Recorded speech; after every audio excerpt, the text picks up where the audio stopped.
আসসালামু আলাইকুম। আজকে খুব গুরুত্বপূর্ণ একটা টপিক নিয়ে হাজির হয়েছি।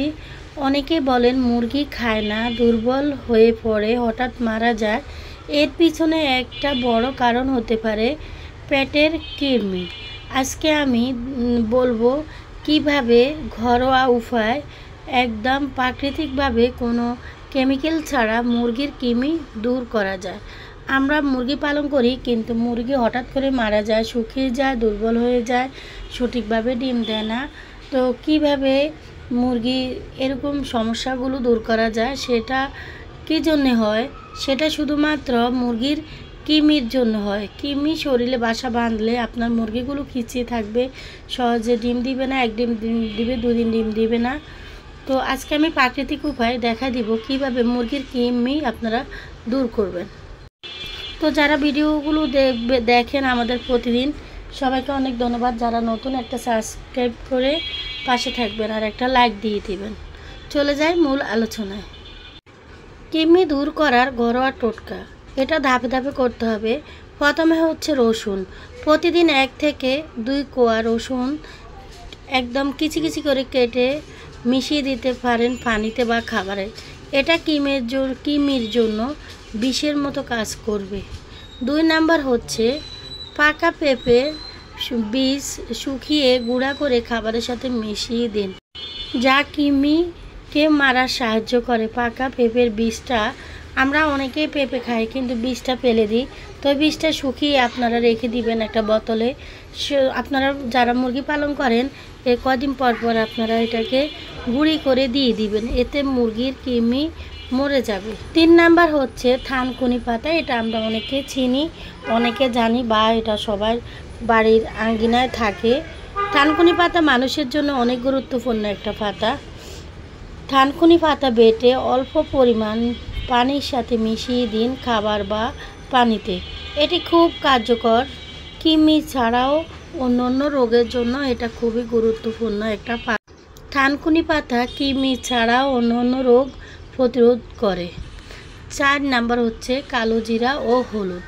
কালো জিরা গুঁড়া করে তার সাথে সামান্য হলুদ গুঁড়া মিশিয়ে প্রতিদিন 1 চামচ করে খাবারের সাথে দিন। এটা কৃমির ডিম ধ্বংস করে। এবং এই হলুদটা আর কালো জিরাটা মুরগির জন্য অনেক রোগের উপকার হয় এবং মুরগি সবসময় এই উপাদানগুলোতে সুস্থ থাকে। যারা প্রাকৃতিকভাবে পালন করেন তারা কিন্তু ঘরোয়া টোটকা দিয়ে মুরগির চিকিৎসা করেন, এটা অনেকে জানেন। যেমন আমরা প্রাকৃতিকভাবে দেশি মুরগি পালন করি, যার কারণে আমরা প্রাকৃতিক চিকিৎসাগুলো করে থাকি। এবং এই নিয়মগুলো আপনাদের কাছে কঠিন মনে হলেও কিন্তু এগুলো আমাদের কাছে অনেক সহজ মনে হয়। তো চলে যায় 5 নাম্বার টিপস।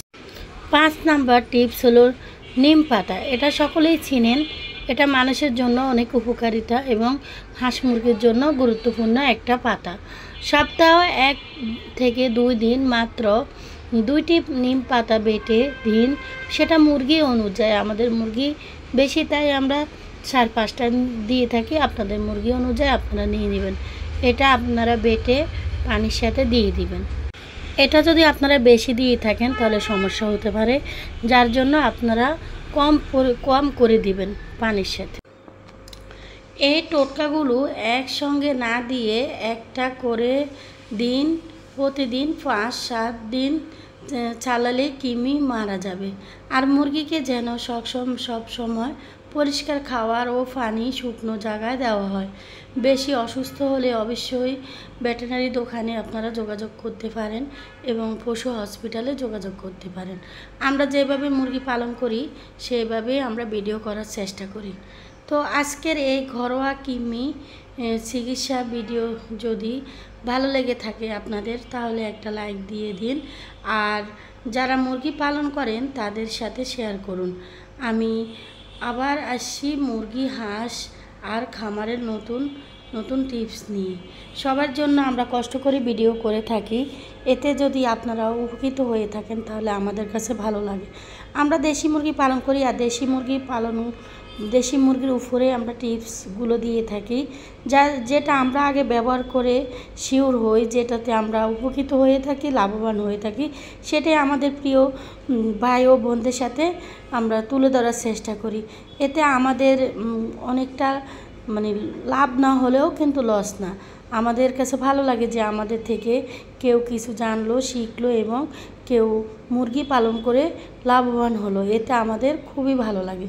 তো আজকের ভিডিওটা আমি খুব মনোযোগ সহকারে বলার চেষ্টা করছি এবং পাতাগুলো দেখানোর চেষ্টা করছি। তো যারা উপকৃত হয়েছেন অবশ্যই একটা লাইক দিয়ে পাশে থাকবেন। আসসালামু আলাইকুম।